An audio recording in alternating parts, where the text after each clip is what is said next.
Okay, good evening, everyone. Let's begin. I'm sorry, welcome to Democracy Dialogue. We have with us Srinivas Kodali, an independent researcher.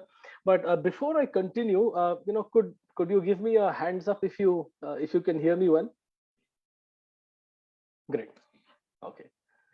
Yeah. So once again, good evening and welcome to Democracy Dialogue. We have with us Srinivas Kodali. Srinivas is an independent researcher who, works on a gamut of issues, privacy being one of them, governance being the other. Before I begin, there was something I was going through very recently, and it happened to be a quote attributed to Edward Snowden. And in today's context, as in the context of what we are about to delve into, I think it very nicely tackles the nothing to fear because there is nothing to hide narrative. So this is the quote, and it's a very interesting quote. Nobody needs to justify why they need a right. The burden of justification falls on the one seeking to infringe upon the right. But even if they did, you can't give away the rights of others because they are not useful to you. More simply, the majority cannot vote away the natural rights of the minority. Arguing that you have nothing to hide is no different than saying you don't care about free speech because you have nothing to say. Uh, one of the reasons why we thought, as in privacy has been in public discourse for some time, but the trigger, I would say, to have this discussion with the Srinivas is because of the fact that Hyderabad saw something a little unusual in terms of policing, and that is that certain officers were found purportedly found checking phones of people who they're of random passers-by. While on the one hand, the move was met with outrage. On the other, there was some sort of justification by several police officers in connection with the issue. The upkeep, or rather the maintaining of law and order being one of them. Srinivas, welcome. And I would first like to ask you about the legal notice which you sent to the Commissioner of Police, Anjani Kumar. Could you tell us what the trigger was?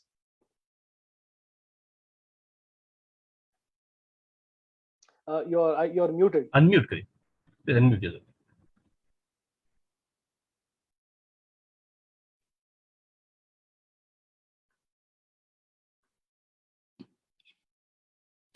Yes, thank you. Sorry, there was some configuration issue. Okay, so the legal notice that I sent to the police commissioner was essentially asking him to stop, like immediately, whatever was happening in Mangalhat. Actually, when the video came out, I really didn't know if it was Mangalhat or Dulpet because there are a bunch of areas which were announced. So it asks the commissioners to take note of the incident and investigate it. And by the end of the day of the video coming out, I think the commissioner said, we do this routinely as part of police investigations in certain kind of crimes, like extreme crimes, right? That's what he indicated. And he also kind of hinted that the video was fake. Or WhatsApp University, the context is different. You need to look at it from a very policing perspective and not necessarily look at it from a privacy or rights being taken away, or it's a forceful action by the police perspective, right? So actually that press conference kind of made me look at it in a different way, because he's denying it. He's effectively denying it, and it had to be reminded to him that he, as the Commissioner of Police, is required to enforce the Hyderabad Police Act. And he needs to be more responsible and owning up his actions, because this is not the first time this has been happening. It's been continuing forever. And it's important that we need to remind the police commissioner of his duties, of how he can't take away everybody else's rights. As you mentioned, Snowden, right? Like, it's just not the people who are being subjected to this, it's everybody else's, because it kind of gets normalized if you don't oppose it. So I had to send the notice. I'm still waiting for a reply from Commissioner's office. I'm not sure if there will be one. For those who haven't read the notice or who haven't read reports pertaining to news reports pertaining to the notice, could you very briefly share with us what the content of the notice was? I mean, the content of notice is essentially this. It says that, like, you can't do this. It's like a general purpose warrant, right? Like, even to search a phone or like to search a house, you need warrants. And like we cite the Karnataka High Court judgment, where the Karnataka High Court essentially compares the phone with a house, because there's so much of personal information on it. And it's not, the police can't randomly force or even voluntarily ask someone to give up their phone, unlock it, and let them search the phone. So it essentially demands a few things. One is to stop. The other is to take notice of the incident and do an inquiry into it and act on against the officials who have conducted it.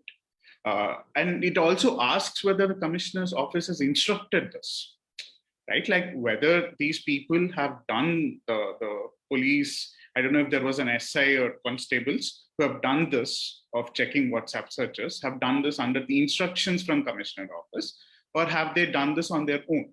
So it's important, because if the problem is at a higher level, not the constabulary, I think it's important that we need to question the commissioner and probably even the DGP if it came even from higher ups.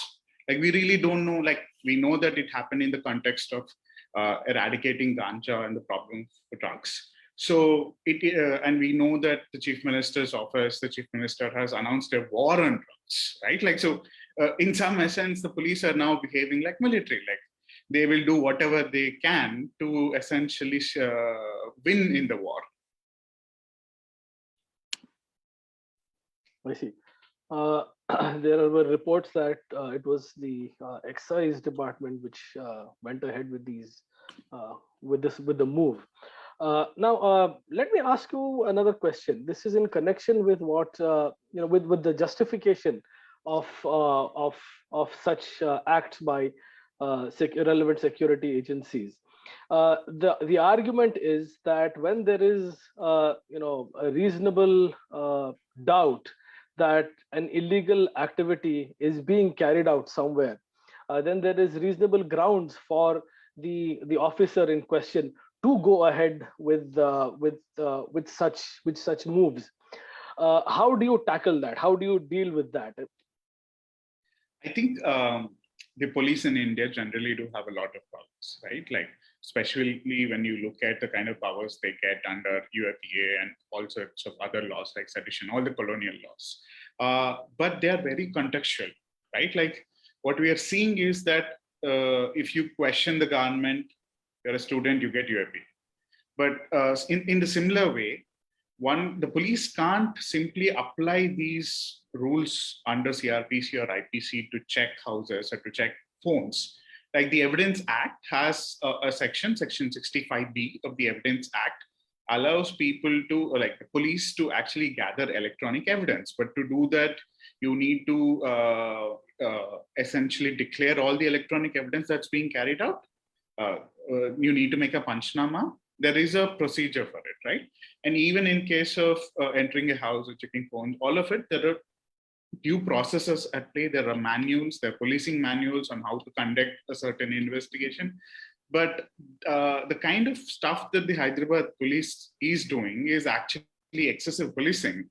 And there are no rules on this, right? Like, even the general purpose rules that the police have can't be extended to this scale. Like, if they have a general suspicion, they still need to give you a notice of sorts in writing.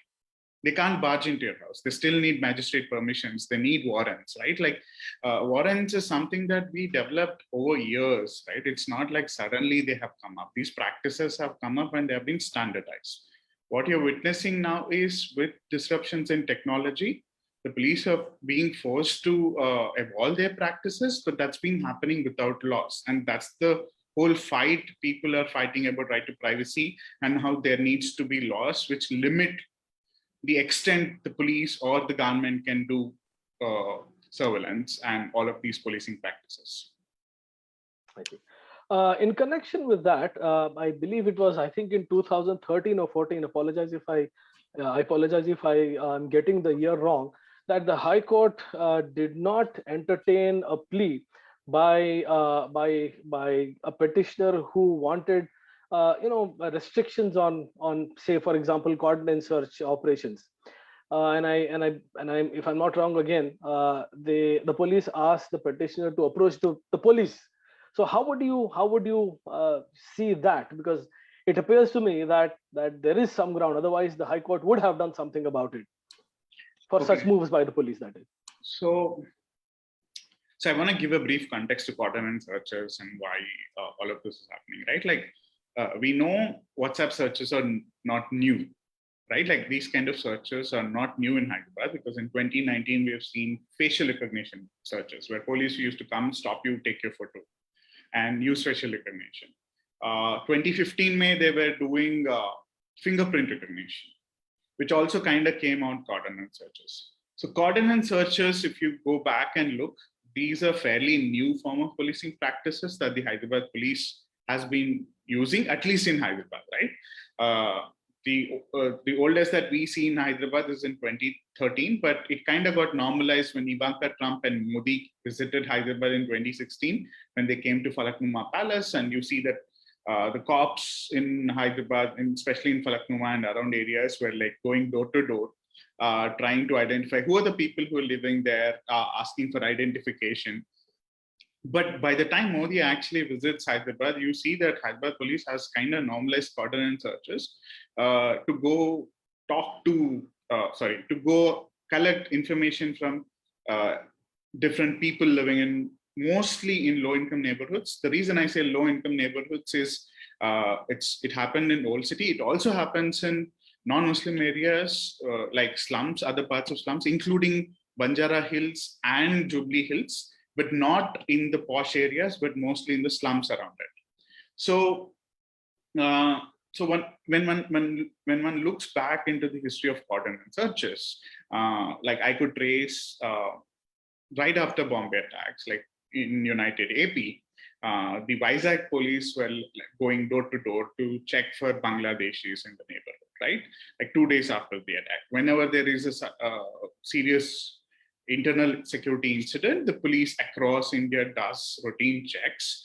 But door-to-door searches are like extreme scenarios that we have only seen in Kashmir or northeastern states, where the army has huge presence. So it's kind of a military practice. If one looks at various police practices, coordinate search and combing operations, they're kind of carried out in extremely militarized zones. The AP police did that to a certain extent to villages and forests when they went after Naxals, right? So as a practice, coordinate search is it's a military tactic. It's not an urban policing tactic, but we have seen this being adopted as an urban policing tactic, even in other important cities like London and New York.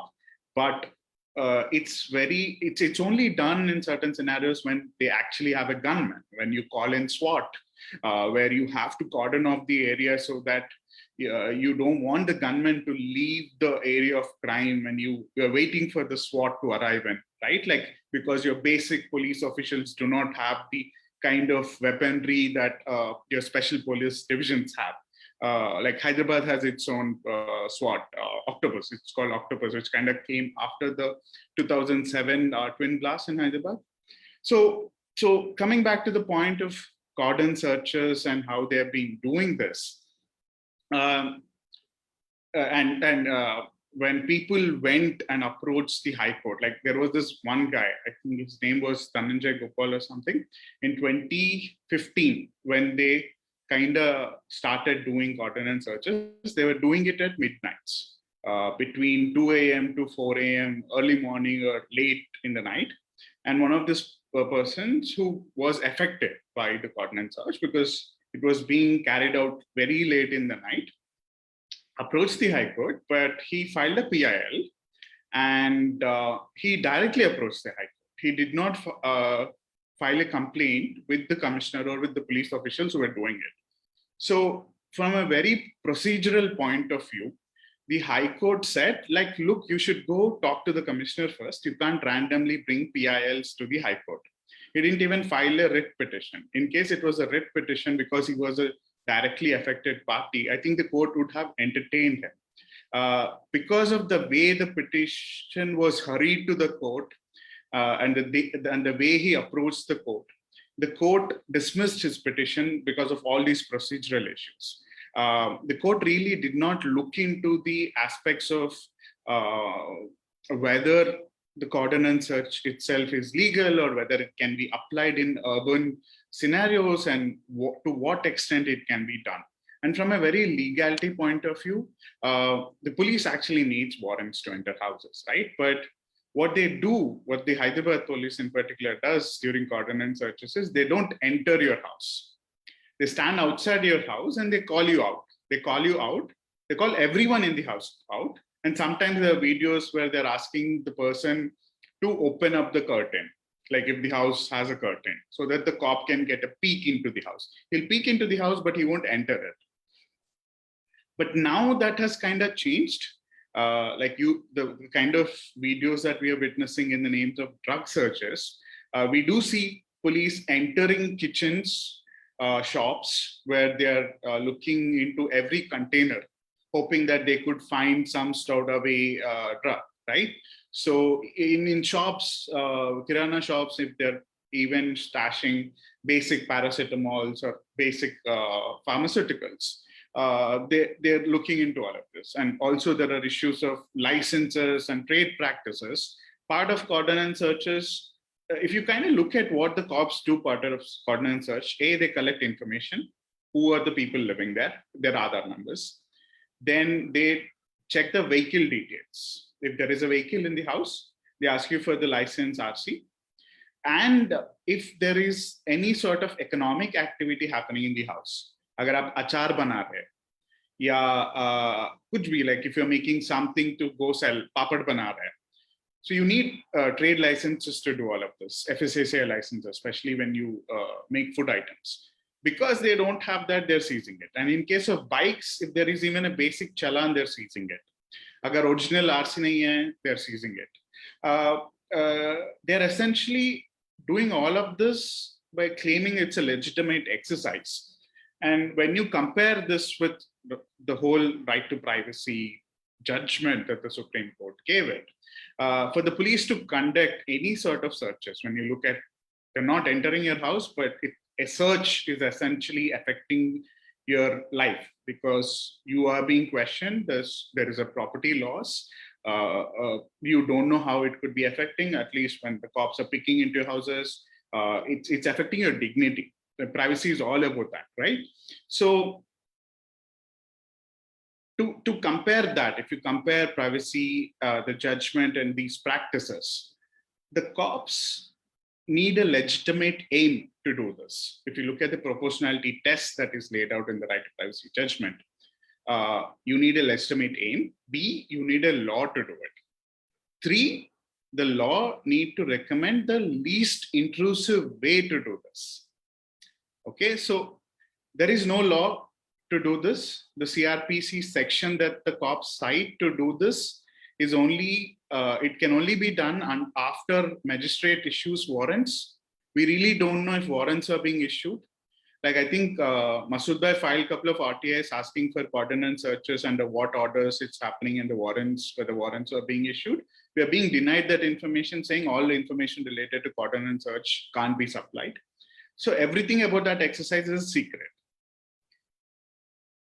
So the question of legality is also this. It needs to be tested before the court. And what happened in 2015 was that someone approached the court very prematurely, filed a petition which had a lot of issues in the way he filed it. And that doesn't make it legal. The cops keep saying because a petition was dismissed in the High Court, ye legal ban gaya abhi. That's not how law works. I understand. uh, since you mentioned that police were asking for Aadhaar cards, I would like to point out that it was a couple of years ago that Hyderabad MP, and also since we're talking about Old City as well as other places, it was Hyderabad MP Asaduddin Owaisi who had pointed out that asking for Aadhaar cards is illegal. Now, the other thing which I wanted to ask you, Srinivas, before I move on to the next speaker, who is from the Internet Freedom Foundation, Krishnesh Bapat, is the power dynamic that exists between the citizenry and a security apparatus of the state, which in this case is the police, and also the usage of the word voluntarily, which was used very recently.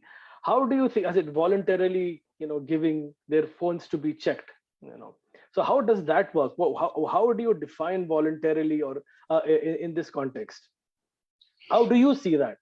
Is there a voluntarily,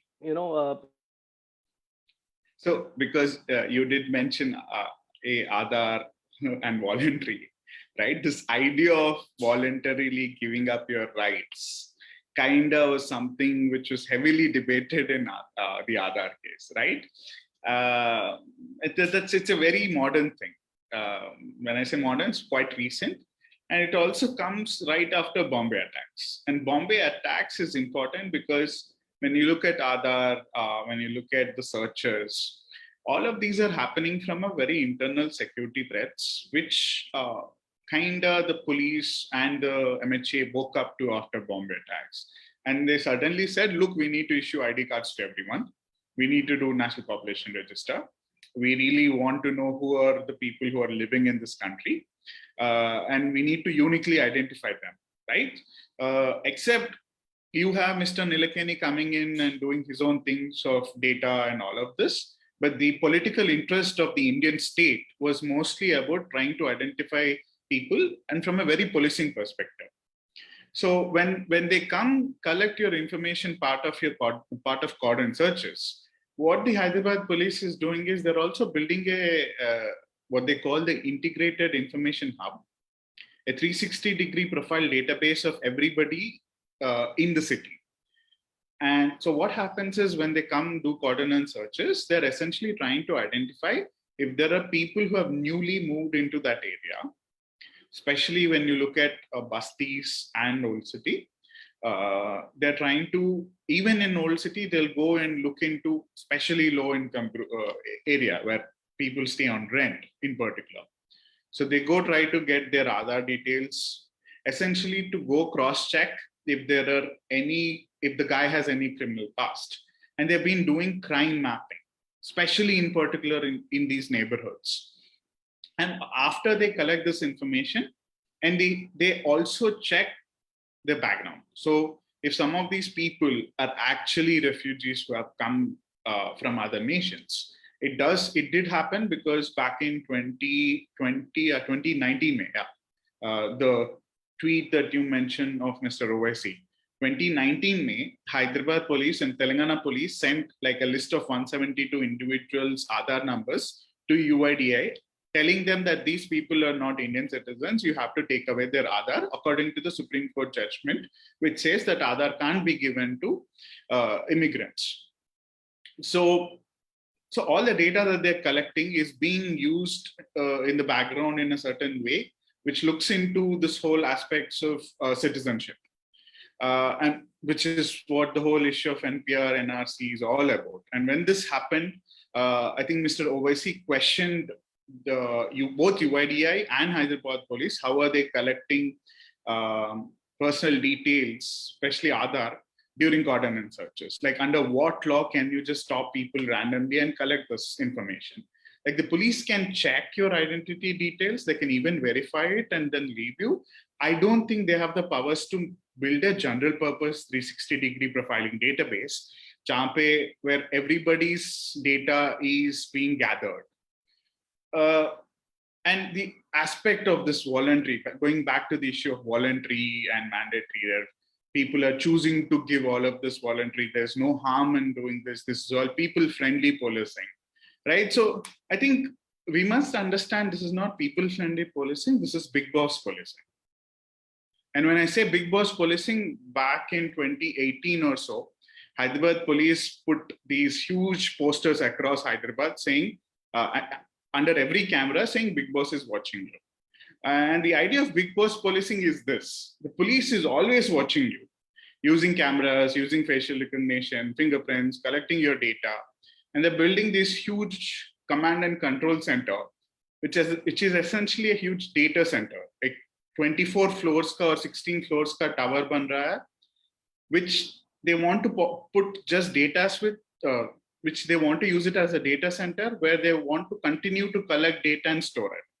The police have forgotten how to do patrolling, how to do normal policing. They're only collecting information all the time. Hawkeye app se bolenge, you upload your information. Then they have a bunch of other apps. They ask tenants to start owners to start profiling tenants. Now, what's happening is there is a new doctrine in place, new doctrine of policing from a very internal security perspective, which kind of came after 2008 Bombay attacks. And the reason it was allowed was because it was a huge internal security threat. There was not a lot of mobilization that happened then because of the kind of threat that we saw. The Congress pushed it. You saw Mr. Chidambaram, who was the Home Minister then, he pushed all of this, right? So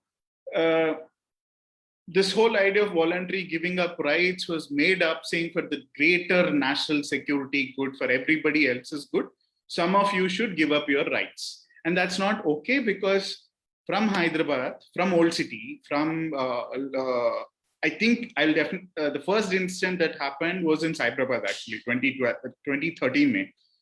Later, a lot of it happened in South Zone. फिर बाद में बस्तीस को भी गए. Now, cordon and searches happen across Telangana. They're happening in AP. They're happening in Delhi. They're happening in Punjab. Okay, what happens in Hyderabad doesn't stay in Hyderabad. Okay, and the kind of experiments that happened in the past, they continue to progress, and which is why we need to speak a lot against what's happening here, and we need to speak up. Okay, I'll end it there.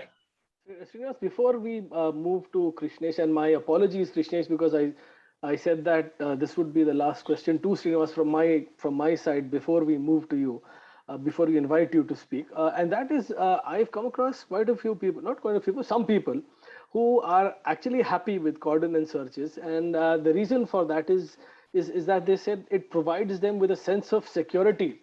And you can't exactly blame residents of a particular area for wanting a sense of security and security as such. So how do you in a manner of speaking, it's a very cliched expression, but how do you strike a balance between that policing and privacy? How do you do that? And the other thing is that the police also says that all of data collection, in a manner of speaking, of course, I would assume that police have their justification on collecting data, patrolling, and so on and so forth. So that's what I wanted to ask you, that there is a justification, right? That providing a sense of security to the citizenry. So how do you deal with that? See, I mean, the question is also to whom, right? There is a huge support to this from certain classes, okay?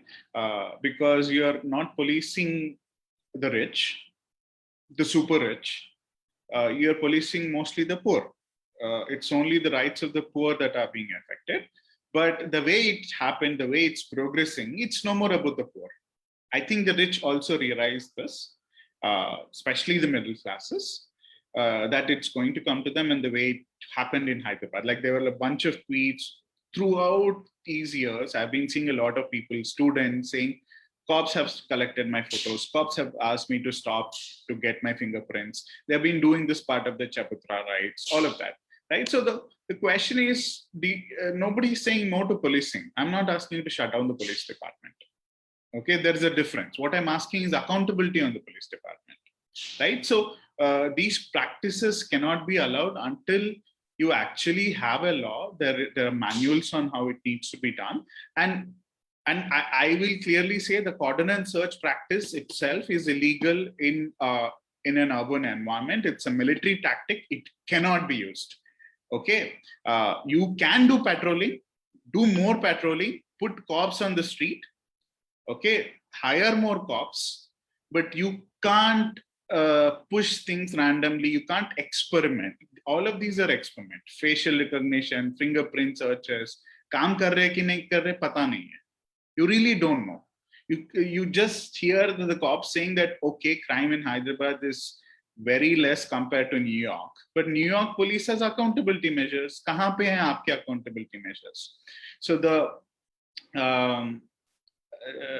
the district police complaints authority for Hyderabad was actually announced because 2021 this year, January, Justice Hema Kohli, who was the Chief Justice back then, she ordered the Hyderabad police the Telangana police and the Home Department, the state government of Telangana, to start creating the State Security Commission and start creating district policing authorities.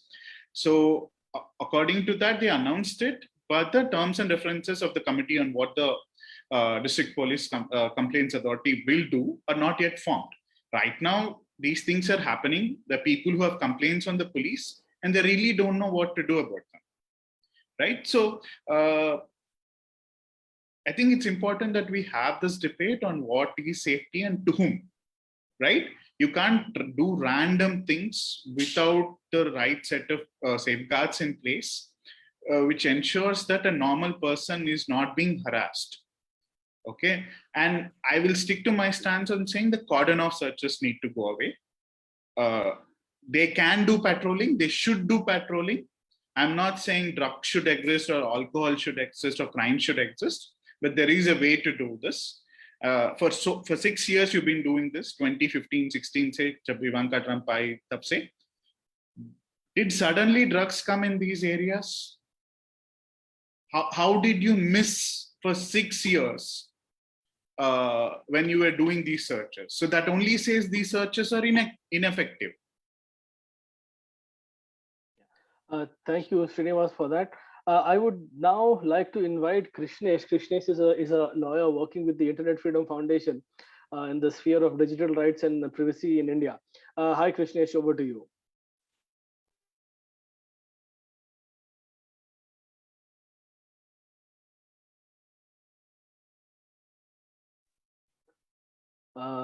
Do we have Krishnesh with us?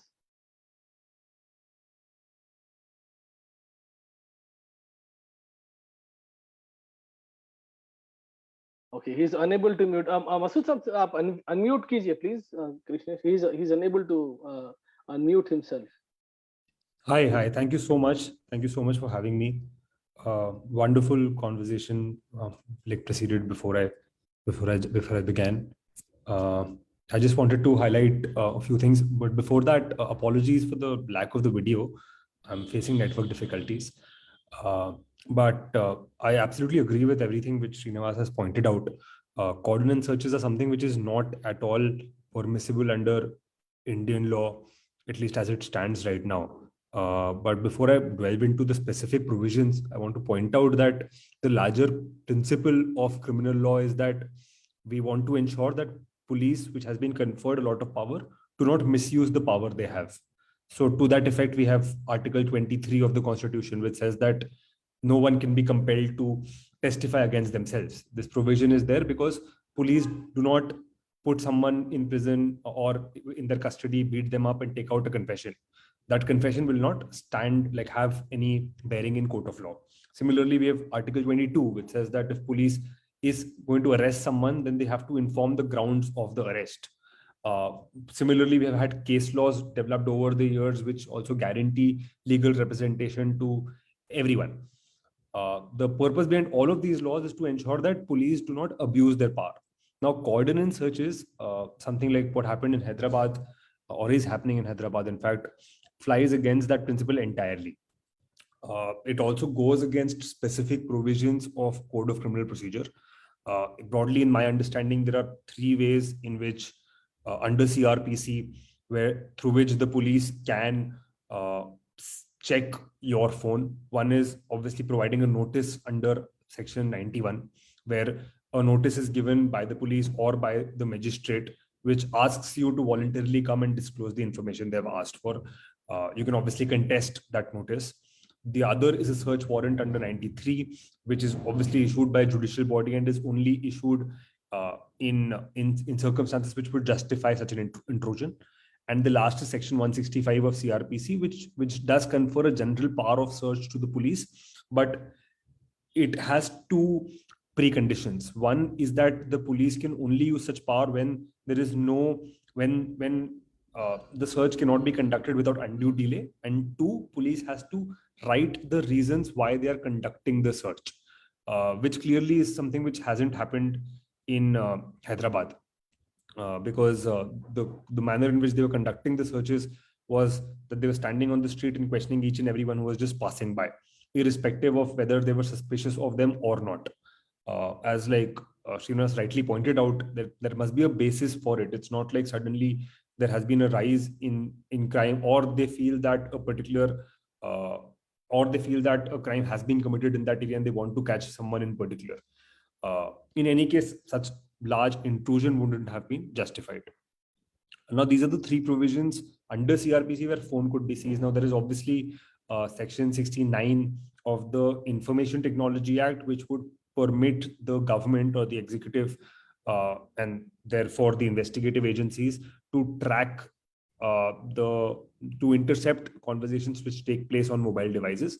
But that obviously happens in a much more clandestine manner and does not operate in a manner like coordinate searches. But generally, the problem with all of these provisions is also that they were all made in 1973, and they were also based on a colonial legislation. None of them have been tested after the Supreme Court delivered its verdict in Puttaswamy, and as a result of which, even if there is an invasion of the privacy and police do find something which is, let's say, incriminating, irrespective of the legality of the search itself, whatever they find can still be used in the trial. That's the issue with the Indian law as compared to the American law. In America, if any evidence is found as a result of illegal search, that search itself is considered vitiated or void to begin with, and any material found under it cannot be used in trial. However, we do not have the same law. However, an argument can be made that if a search is conducted and in an unconstitutional manner, which is what seems to be happening in Hyderabad right now, then whatever material is collected cannot be used in trial at all, because the right to privacy is violated when such material is collected. And that's why courts need to look at these provisions of CRPC and Evidence Act in that light, whether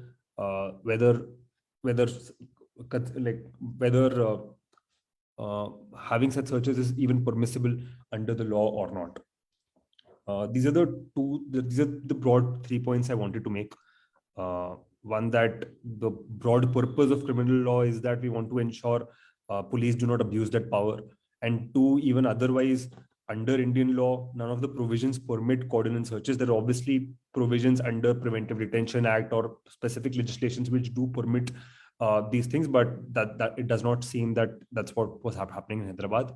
And lastly, that there needs to be a reconsideration of the existing provisions as well in view of Puttaswamy, and unconstitutional searches and whatever is found as a result of those searches ought not to be used in trial, because that limits the impact our constitution has. Thank you for that. So in a manner of speaking, how do we explain to a larger number of people as to what is happening here about these laws which exist, and like you pointed out that these laws have not, in a manner of speaking, being tested after the Puttaswamy judgment. And this is to both of you. And what can you do about it? Okay. I think it's important to look at what happened in US after 9/11. Okay, there are clear parallels, and also there's a lot of inspiration that our police take from US, right? Like especially when you keep hearing the commissioner comparing Hyderabad with New York, right? Like, and the reason they want to compare is they want Hyderabad to be recognized as a global city. They want Hyderabad to attract a lot of capital from an investment perspective, because we are actually an important city in global world, which attracts a lot of economic money, and we do play an important part. So if you look at New York's history after 9/11, you have the NYPD's stop and frisk searches under Mike Bloomberg, who was the mayor then. The New York police was essentially discriminating everyone who was not an white American.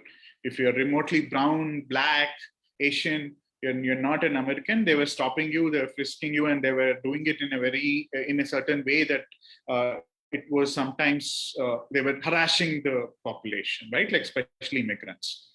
Now, the civil rights groups in the US actually approached the US Supreme Court, challenged the NYPD stop and frisk practices, and actually won. So what we are getting now from New York is we are taking the inspirations of the technology they use and the kind of practices that they carried out there and implementing them in Hyderabad, while ignoring the kind of laws and democratic approaches and accountability that exists in Western states like New York or in UK. So it's important that we do test this, and again, it's not like testing it does not mean that we need to do a theoretical exercise here, because courts do not engage in theoretical exercises. The reason we are questioning this is because the Hyderabad police seems to be conducting themselves in a certain way that is demeaning of dignity and a right to life of an individual, especially the way they are seizing property and making it really hard for the poor people to go through their life, right? So it simply can't be allowed. I mean, also, if you're saying that this needs to continue and safety needs to happen, I think it's important that you bring some sort of accountability measures, you bring in laws, and that is on the government. The police needs to ask the government to pass certain laws to do before all of this. They can't just finally read CRPC and say, oh, we are not entering your house, so this is valid. We don't need warrants because you're not entering your houses. We don't need any laws because all of this is voluntary exercises. I think this must end. And also on the aspects of illegality and legality of evidence being produced during these illegal searches is this. What has these searches yielded so far? Okay, I mean, we know there are a lot of drug busts that are happening, but I do not think that the drug busts were caught during ordnance searches. Or in the last 6 years, if you look at the kind of material that was seized during ordnance searches, was mostly vehicles. Kabhi, like, I mean, I have to point this out, but they literally seized turmeric powder and chili powder because some people were making them without license. But in some certain scenarios, there was illegal sale of alcohol, which they stopped because in certain neighborhoods, these people buy cartons of alcohols and continue to sell them throughout the night. And I think the police already know who does that. You need to get your informants, seize them, go only do right that. You know who they are, you know where you can get these. Why does door-to-door search needs to happen? Okay, and your checkpoints are still happening. Do your basic searches, do your duty. Nobody's saying pura truck searches hi band kar do. But the way now it's happening, and also there is a lot of support to this now. No political party will question this. because every political party is pointing fingers at each other on the way of the drug rise in Hyderabad. Thanks, Srinivas. Just to add to what you said, there have been instances in which certain weapons, so on and so forth, were also found. Just to put that out, nothing else. Before we move to Krishnesh, I would like to tell the audience to please uh, type your questions in the chat box if you have any, and I encourage all of you to do that. Over to you, Krishnesh.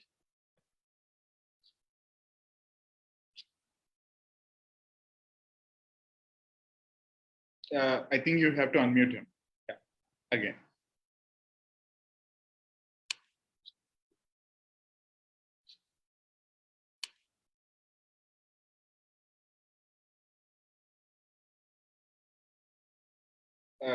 Masood bhai, you have to unmute Krishnesh.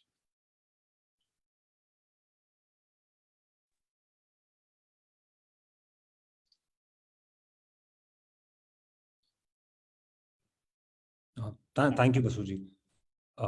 Just to add to the point Srinivas has made, we also need to really ask the police and the establishment in general whether these searches or these drug busts or whatever excessive use of policing we see otherwise, like facial recognition technology or otherwise, is it actually leading to more convictions before the court? Because while all these technological developments have been taking place for the past 7-8 years, we still are at a situation where 70% of the prison population are under trials, where conviction rates are abysmally low, especially in NDPS cases, which does indicate to the fact that while they do arrest people on the basis of technology or on the basis of these searches or detain them, but subsequently they are not able to prove these charges in court because of XYZ reasons. Oftentimes the reason is that they are not able to, the manner in which such searches are conducted or evidence is taken, that itself raises a lot of questions on legality, and judge asks the prosecution questions regarding how much ask the question regarding whether the search was conducted properly or not, and that raises questions on the entire charge sheet. So that's a question we generally need to ask on the use of coordinate searches and even other situations. But generally, in terms of appealing to the public regarding these issues, it is important to point out that no one is in favor of coordinate searches if it is happening to them. If generally anyone who supports it is someone who is not facing this issue entirely, and the problem, and the reason is that these searches have a chilling effect. You would not want to do things which are even entirely completely legal just because there may be a negative response by the investigative agency or the police, irrespective of the legality. You may not want to move around with, let's say, political opinions which are not favorable to the current establishment, and coordinate searches would prevent that, and that's why they also impact your other rights established in Part 3.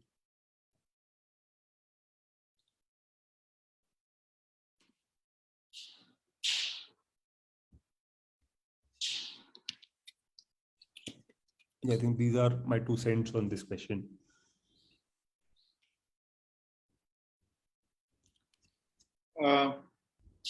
I think if there are any questions, I think we can take them.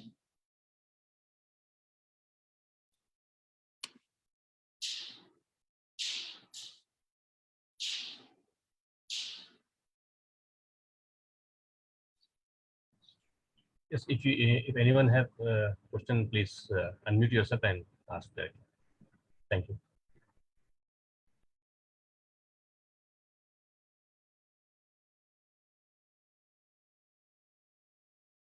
Okay, so before anyone asks a question, I think there is one in the chat.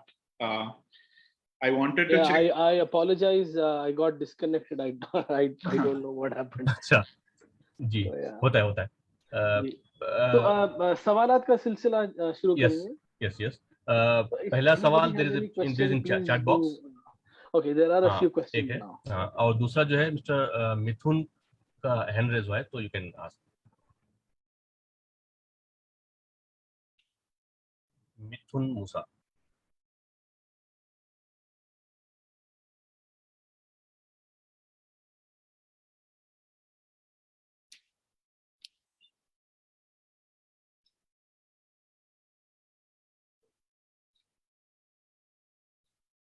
Mithun is asking, could someone explain how the data being collected is flowing from state to center?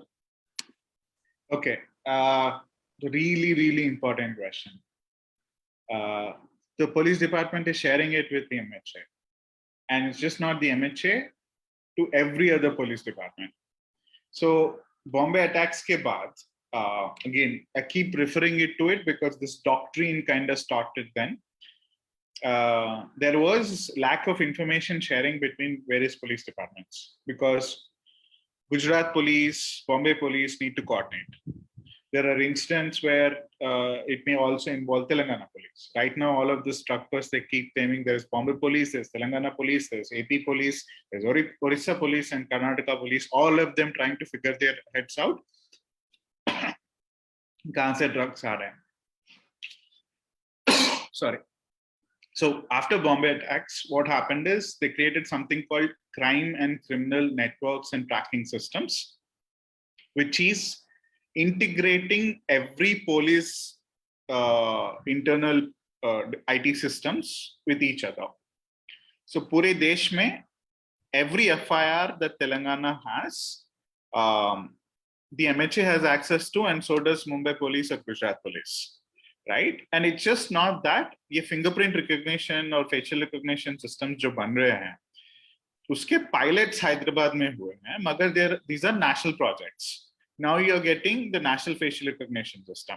So the moment you're a criminal, आपका जो भी data Hyderabad police collect करता है, it gets shared with MHA, and MHA say every other police department has access to it. So the question is now, is the data collection itself is legal?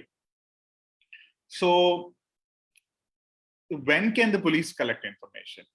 The police can collect information under certain circumstances. When there is an FIR, after part of the investigation, they can come. As Krishnesh pointed out, there are certain provisions in CRPC which ask you to come share information, so they come question it, or they come collect it from your house under the Evidence Act, under Section 65B of Evidence Act if it's electronic information, or otherwise the other sections of Evidence Act at a crime scene.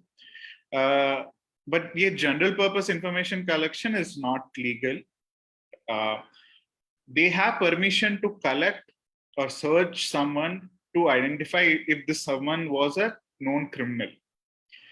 So if you are a convict, you are processed into the prisons department. And part of that, there is something called Identification of Prisoners Act, where they collect your fingerprints. Because you're a known convict, आपका fingerprints collect किए जाते हैं, your photos are collected. The MHA is now trying to amend the Identification of Prisoners Act to include voice, so that they can also use surveillance during phone calls and other stuff. They want to use all of the biometric data, and they want to change from convict, say, accused. Even if you're accused of a crime, they can collect your data.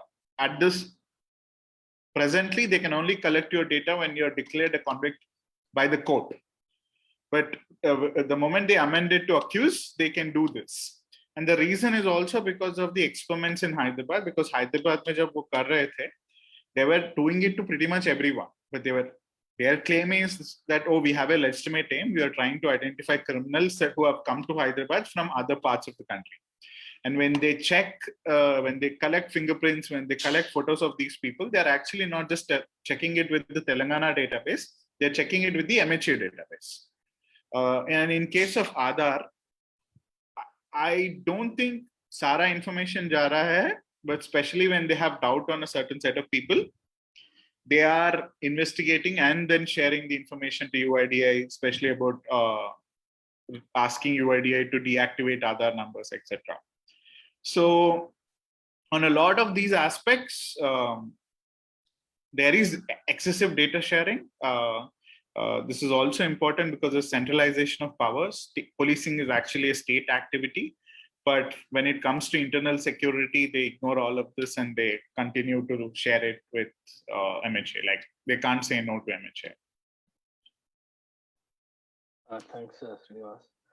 So Javid Hood says, could you expand on the use of Section 65B of the Evidence Act? Krishnesh, can you do that? I think he's better placed to do it than me.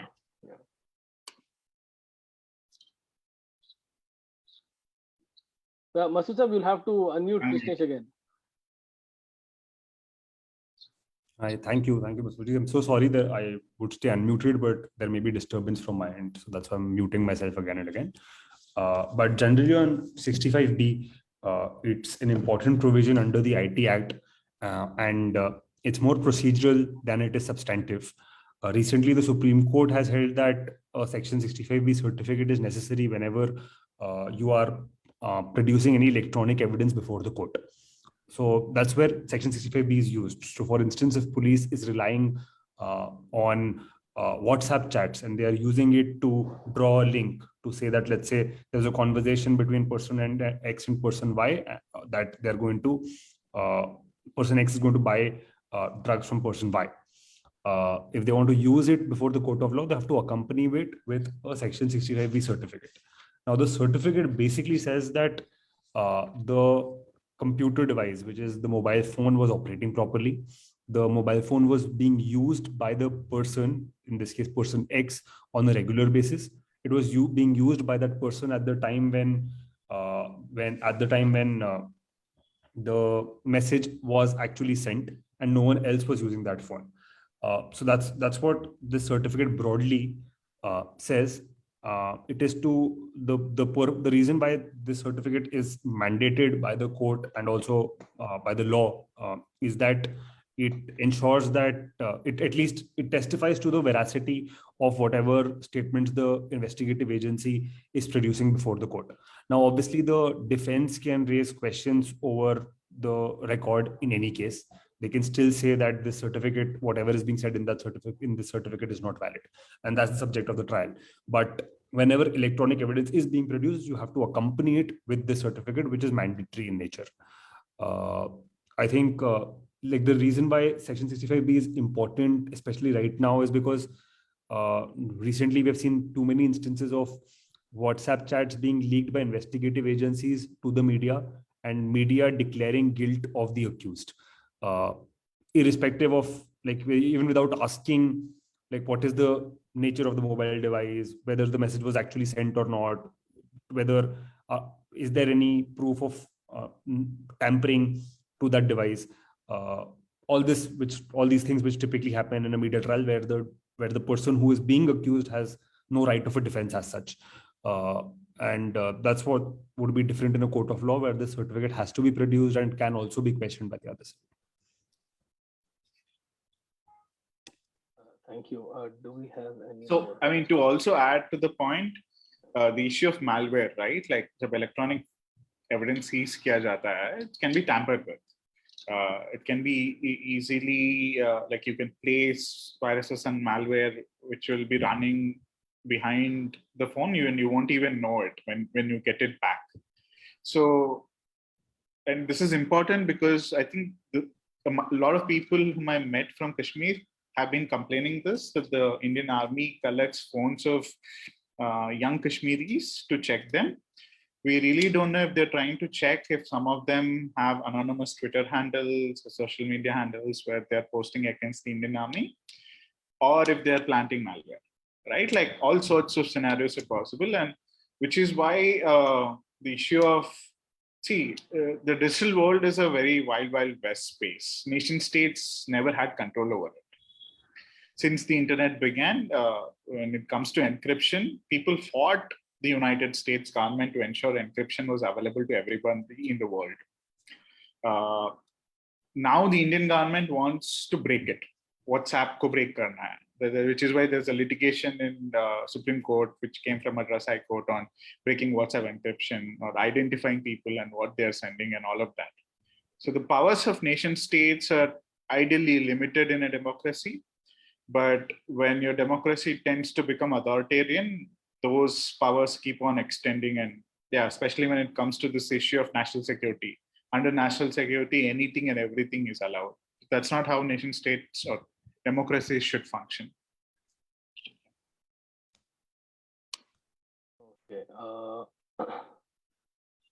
Can DAI share the biometric information of people with other government agencies? Sheikh Aslam asks. So the fingerprint recognition that the cops do, right? Can we give this question to Krishnesh first, and then Yeah.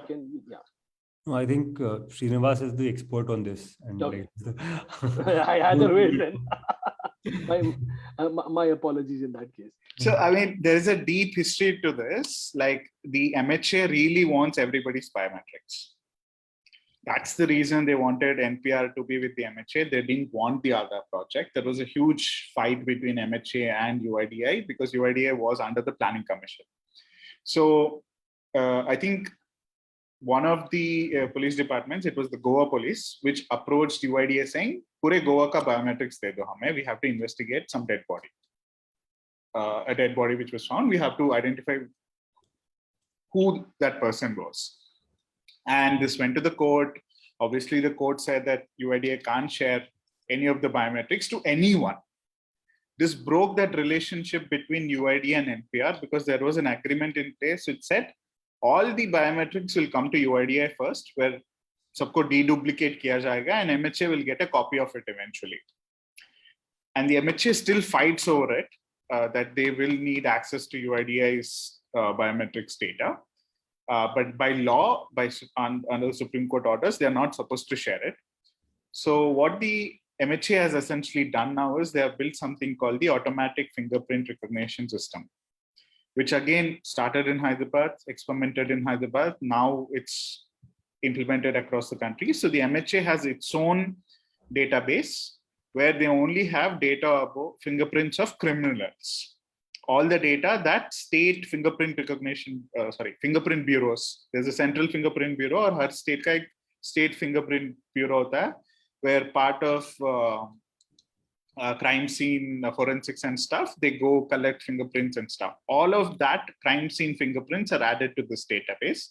So Telangana police claims to have some 50 lakh fingerprints in their database. So whenever they are collecting these fingerprints, they're checking it with their own internal database. There's no data sharing that way of fingerprints between UIDAI and the police. But that was the initial idea when it came in 2010.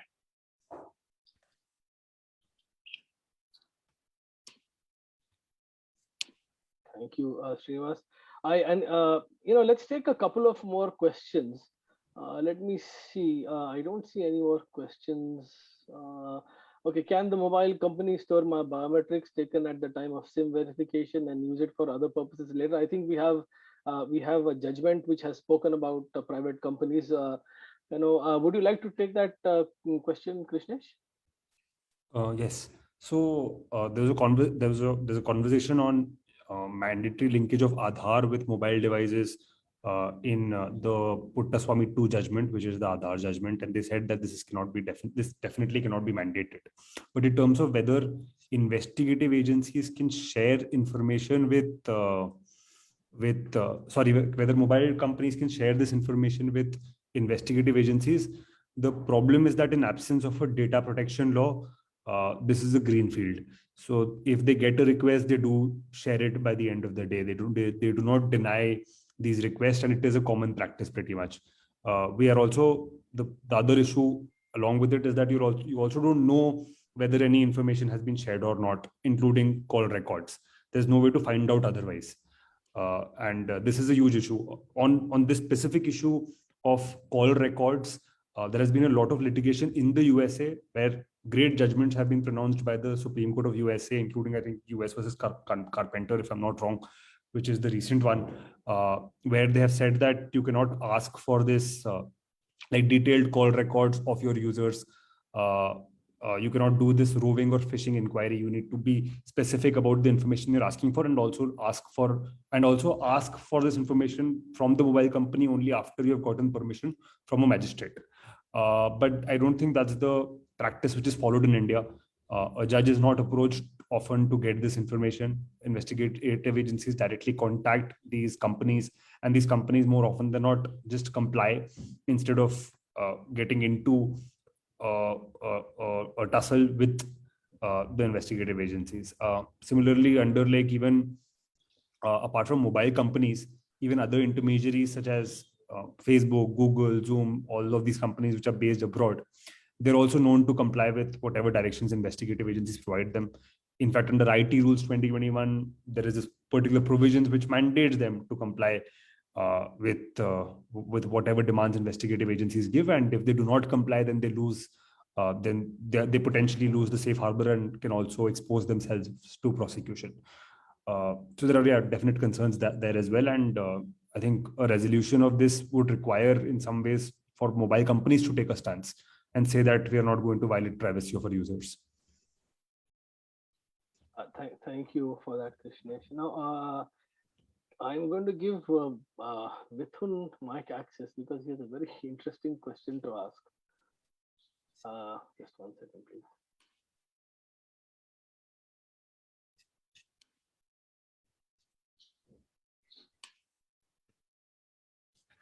So you can unmute yourself. Yeah.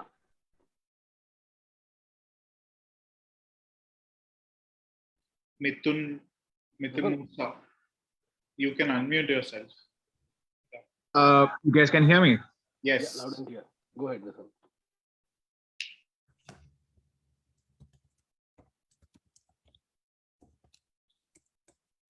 Hello. Mithun, yes, go ahead, Mithun. Now, after Mithun asks his question, and after either of you respond, I would really like to take up Smile's question. Yeah, so we're just putting it out there. Mithun, please go ahead. Yeah, so my question is essentially like, do we see this cordon and search model being tested in Hyderabad? There's already a few other districts also we have seen it being carried out. Do we see this model being perfected here and being exported across other states is one thing. And also, do you see this cordon and search tactic being weaponized to target minority communities? Because I believe there is a history to it in Nazi Germany, where similar tactic was used to cordon and search the Jew community. Do you see parallel? Can we draw any parallels? Are we being alarmist if we are doing that? Is it plausible that we can go down that dark path? Okay. See, I mean, it's easy to make this very to give it a religious angle. Initially, when they were all happening in the old city, I actually assumed it was very targeted against Muslims in old city until the cordon searches in the slums started happening, right? So I mean, if you do dig into a lot of this, the inspiration is more neoliberal in sense. At least when it comes to the Hyderabad police. When I keep saying neoliberal, it's like there's a inspiration more from New York and what the New York police did after 9/11. And yes, the New York police also did discriminate people, but that was not based on religion. Whoever doesn't look white, it was based on race to a certain extent, right? So discrimination did happen. Even here, the discrimination is happening. It's essentially happening to minorities and people who are essentially migrants, minorities in the state. Like they could be Biharis, they could be people from UP who are non-Muslims. So all sorts of minorities, but not necessarily religious minorities. Okay, so, and we do know for a fact that Indian police or policing in general across the world is used as a way to control masses and to also control minorities, especially when they if they engage in certain things which the upper classes may not like, right? So should I compare it to Nazi Germany? Not yet, but is there an interest within certain sections of the Hindu right wing to compare this? Definitely yes, because if you look at the 2020 GHMC elections, right? 2020. So early 2020 GHMC elections, we did see Bandi Sanjay claiming, "Oh, we will when we come into power, we will do surgical strikes in Old City." I mean, I would say what's happening in Old City in terms of cordon and search is similar to that. Like the only missing part is guns. Like normally in a cordon search, there are two kinds of cordon searches. One is cordon and knock, where you go and knock the door, which is what the police do in India. But you can also do cordon and kick, which is what the SWAT does in West, where whenever they have a complaint from anyone, whenever SWAT is called, they just go barge into the door, kick the door open, go guns blazing.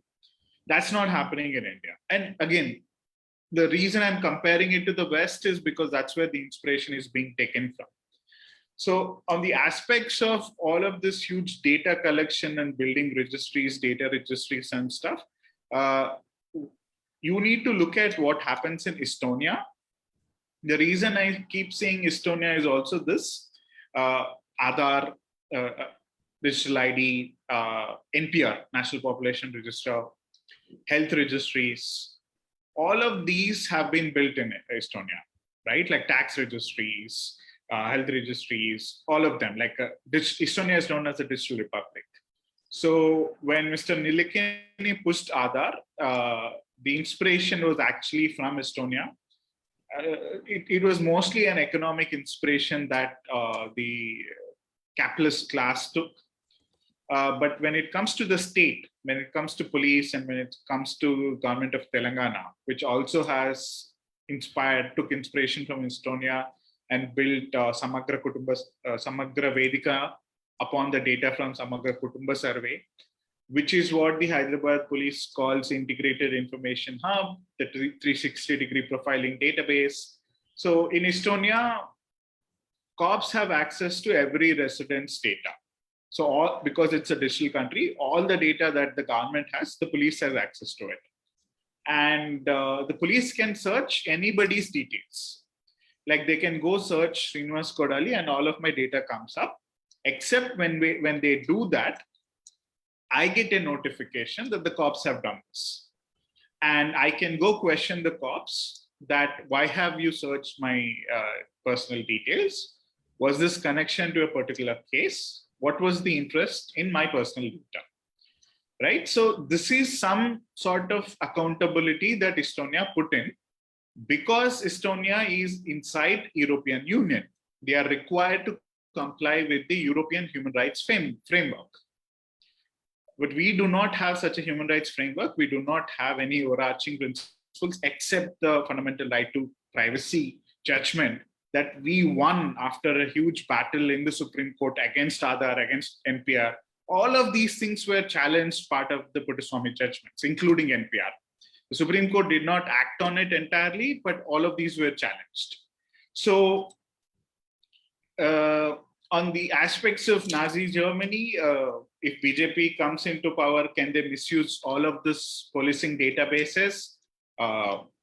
Definitely, but I'm saying that forget BJP, the TRS government is doing that right now. We have another question. Smile asks, what should I do in case police ask me for my phone? How should I respond to them without getting into further trouble? I'll let Krishnesh. Would you like to take that, Krishnesh? Sure. Yeah, I think the problem is the fact that the police carry a threat with them. And that's the entire reason why people are willing to give their mobile phones. Having said that, it is perfectly fair to say no to the police and say that what you're doing, like that they cannot check your phone without a search warrant, or without writing down in their day-to-day diary the reasons why such a search is being conducted, which is obviously in their police station. So if a search is happening on the road, you're just passing by, going from point A to point B, uh, then there's no reason why you should let them search you.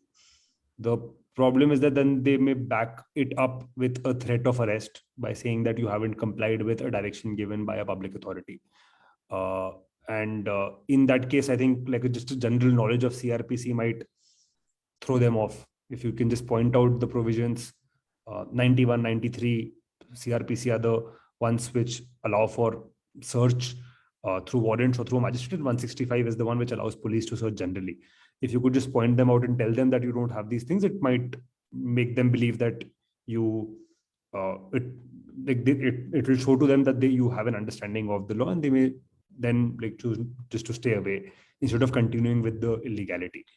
I think that's the best course of action. Pointing out provisions of the law might help.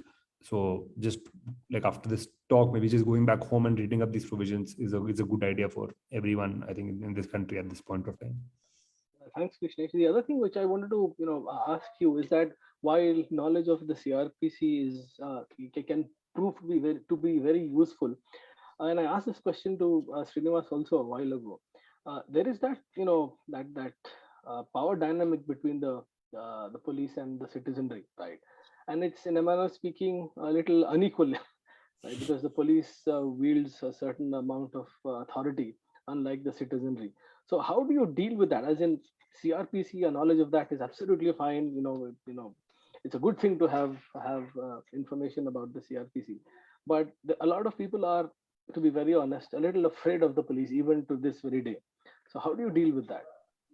And I think that's what they want. Like they want a fear of the police to be crept in amongst the public, which is why these searches are also being conducted in the first place. I'm sure even they know that like 98% of mobile phone searches will not lead to anything.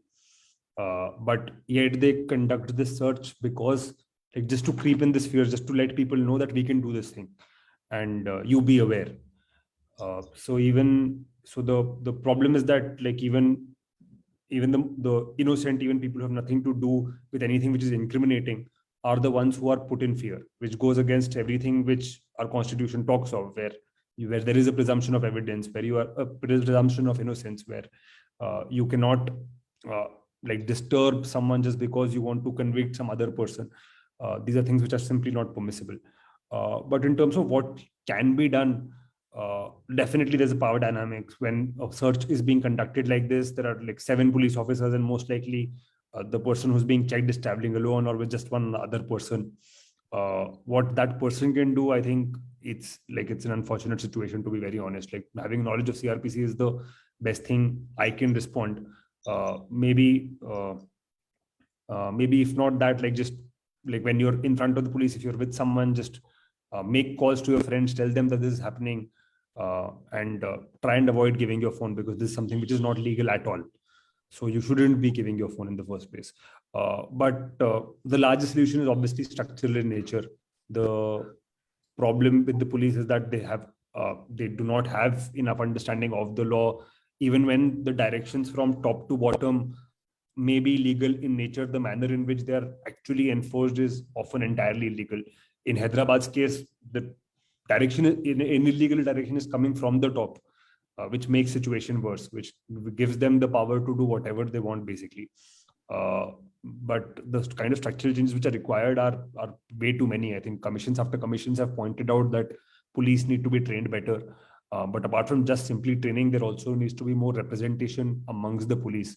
I think just like going back to the previous question which was asked, I think Tata Trust recently did a study where they found that only 2 to 3% of the entire police force has Muslims. Only 2 to 3% of the police force is Muslim. So even when like the police commissioner says that you be strict throughout the city, it's like, especially like I can't comment for Hyderabad, but in Delhi riots, when this was happening, when Delhi riots were happening, you could see that the police was much more stricter in localities which had more Muslims than other localities, simply because many of them were Hindus, many of them knew the people who they were searching, which is what affected their actions. So but this is the state of affairs which we are living in, and it requires like the large scale reform amongst the police to ensure that something like this doesn't happen. Thank you so much for that. Mahmood bhai, Yeah, boliye. on the like to answer the question in a more detailed way. See, structural imbalances, the power imbalances. The police represents the state, right? Like in Telangana, they represent the government of Telangana, and the power inequality that we have is not between us and the police; it's between us and the state of Telangana. The police are like the agents. At the end of the day, it's someone above them is asking them to do something, and they're continuing to do so. Like if you look at some of the good policing officials, like Prakash Singh ji, who is part of the Indian Police Foundation and who approached the Supreme Court and the case, the Prakash Singh versus Union of India 2006 May, which demands Model Policing Act, which demands state police commission to be constituted, which demands state police complaints authority to be created. All of these are important because जब demand कर रहे हैं police आपसे या they are forcing you to do something which you know it's illegal and is excessive, maybe you may not be able to do something then and there, but उसके बाद I think it's very important to file complaints, and that's what has happened here right now, right? Like a lot of people who probably whose WhatsApp phones were checked, वो शायद नहीं आएंगे complaint करने के लिए.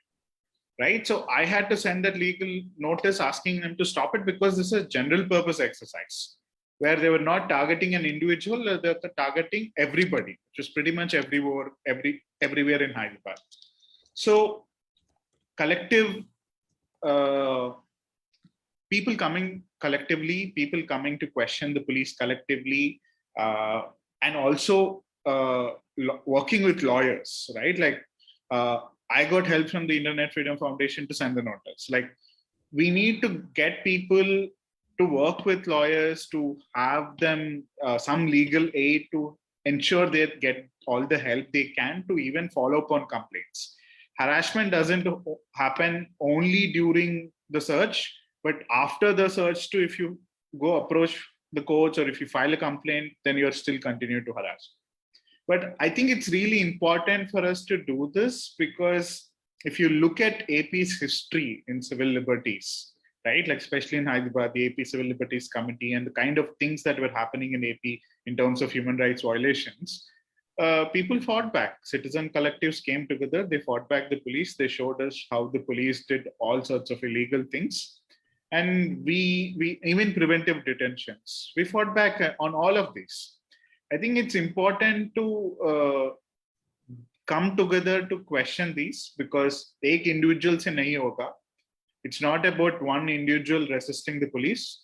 The only way you can resist the police, which is an institution in itself, is for all the people to band together and question them at many different locations on many different things, and not only on this. Like, I am questioning them limited to certain aspects, which is part of my work, but anything that the police does which is not according to a law, I think we should come together to question them. Only then, as an institution, which we can ask or demand accountability of them. And I think the first thing that we could push for is to get these terms of reference framed for the District Policing Authority for Hyderabad.